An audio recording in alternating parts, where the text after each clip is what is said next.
Hai, Assalamualaikum warahmatullahi wabarakatuh. Kembali lagi ketemu dengan aku Vivi Sofia.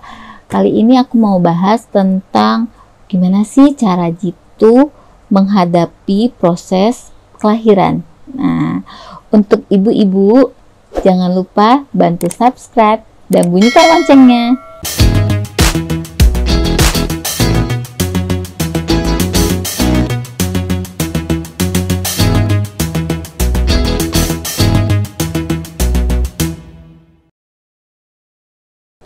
Untuk kita nih yang sudah hamil besar, sangat menunggu momen ini.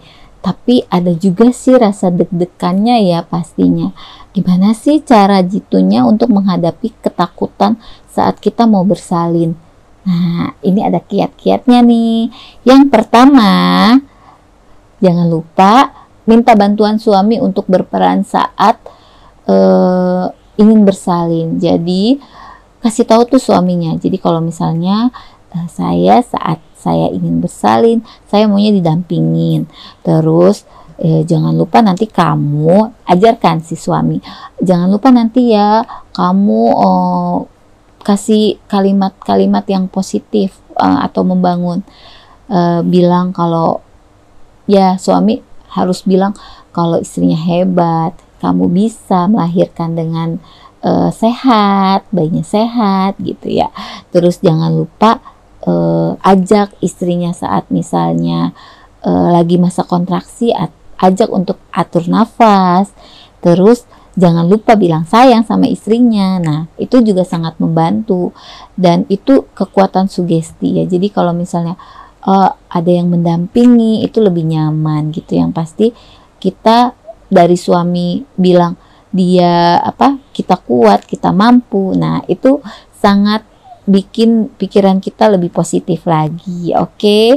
Nah, yang kedua, siapkan musik yang rileks. Jadi, siapkan musik misalnya ibunya suka instrumental atau ibunya suka lagu-lagu klasik yang bisa menenangkan. Jadi, menenangkan ibu dan bayi tentunya, tentang ibu dan janin. Jadi, kalau misalnya saat masa kontraksi, ibu lebih rileks biasanya dengan mendengarkan musik. Siapin tuh musik-musiknya. Jadi jangan lupa menyiapkan.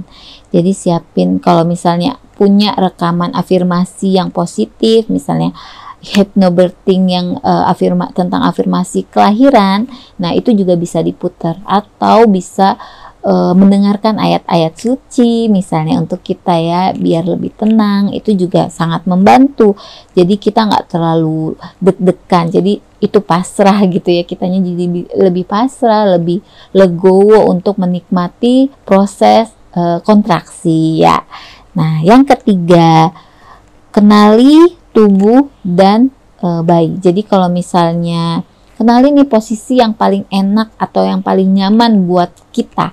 Jadi kalau misalnya nih kita lebih enak tuh saat kontraksi posisinya misalnya jongkok. Kayaknya lebih enak nih jongkok atau nungging atau main jimbol atau posisi yang memang bikin kita nyaman dan bayinya juga nyaman tentunya. Jadi kita pastiin posisi yang enak, jadi seenaknya kita gitu. Nah, itu juga harus dipersiapkan kita, makanya itu fungsinya kita latihan atau senam hamil ya. Jadi itu untuk tahu nanti gerakan-gerakan apa yang sangat membantu saat proses kontraksi.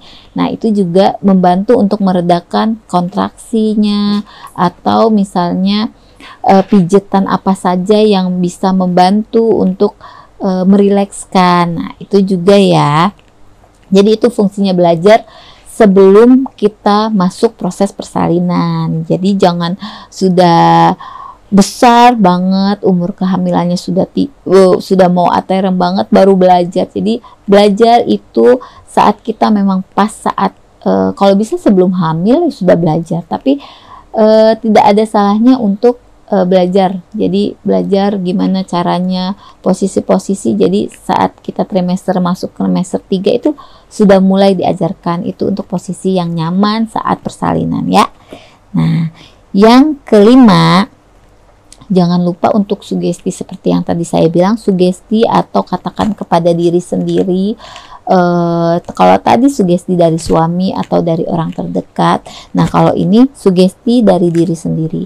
Katakan kalau kita mampu, kita bisa, kita kuat, dan kita bisa menjadi ibu yang hebat gitu. Jadi harus positive thinking gitu. Jadi jangan aduh ini kok nggak lahir-lahir, nggak nanti setelahnya nggak lahir-lahir, kok ini makin kuat, sakit banget atau apa. Jadi jangan ada kalimat-kalimat yang negatif. Jadi harus masukkan afirmasi atau kalimat-kalimat yang positif saat kita menjalani proses kelahiran gitu ya.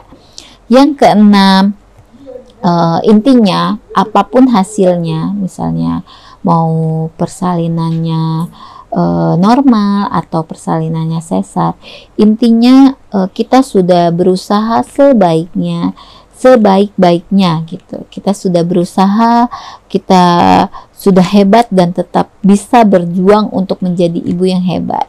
Jadi apapun nanti hasilnya, tetap berdoa dan pasrah, itu intinya ya. Jangan lupa tetap belajar. Kita kan hidup adalah belajar, jadi tetap belajar untuk menjadi ibu ya. Sekian dulu video dari aku, semoga bermanfaat untuk teman-teman yang baru banget gabung di video ini atau channel ini. Jangan lupa tonton video aku yang lain, jangan lupa like, subscribe, dan bagikan video ini ke teman-teman keluarga kalian. Semoga membantu, semoga kita sehat terus, ibu hamil sehat terus, semoga persalinannya lancar, ibunya sehat, bayinya sehat. Assalamualaikum warahmatullahi wabarakatuh.